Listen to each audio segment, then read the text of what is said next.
কফিল বলল, টাকা নিবেন না লাশ নিবেন? ফ্যামিলি বলল, লাশ লাগবো না, আমাদেরকে টাকা পাঠায় দেন।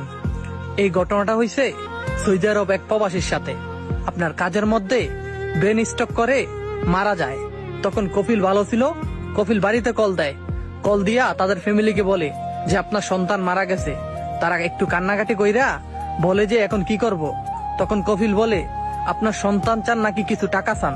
তখন ফ্যামিলি বেহায়ার মতো বলে, আমাদের সন্তান লাগবে না, ওইখানে কবর দিয়া দেন, আর আমাদেরকে যে টাকাটা পাবো ওই টাকাটা পাঠায় দেন। মানে কি বলবো ভাই, এই নিউজটা শোনার পর ভাবলাম যে দুনিয়ার মানুষ কত বহুরূপী। টাকার কাছে মানুষ এক সেকেন্ডে বিক্রি হয় ভাই। কেউ আপন না ভাই, এই দুনিয়াতে তোমার কেউ আপন না। তুমি নিজের বলতে নিজের ভাই, তোমার দিকে কেউ তাকাইব না। সো নিজের জন্য কিছু করো, নিজের চরকাতে তেল দাও। নিজের ইঞ্জিলে যদি তেল থাকে ওই ইঞ্জিল ভালো মতো চলবো। আর যদি তোমার কাছে কিছু না রাইকা সবকিছু আপন মানুষ, ফ্যামিলি, ভাই বোন সবাইকে দিয়ে দাও, দিন শেষে তোমাকে এই ঘটনার সম্মুখীন হইতে হবে। অতএব কিছু বলার মতো আমার কাছে নাই।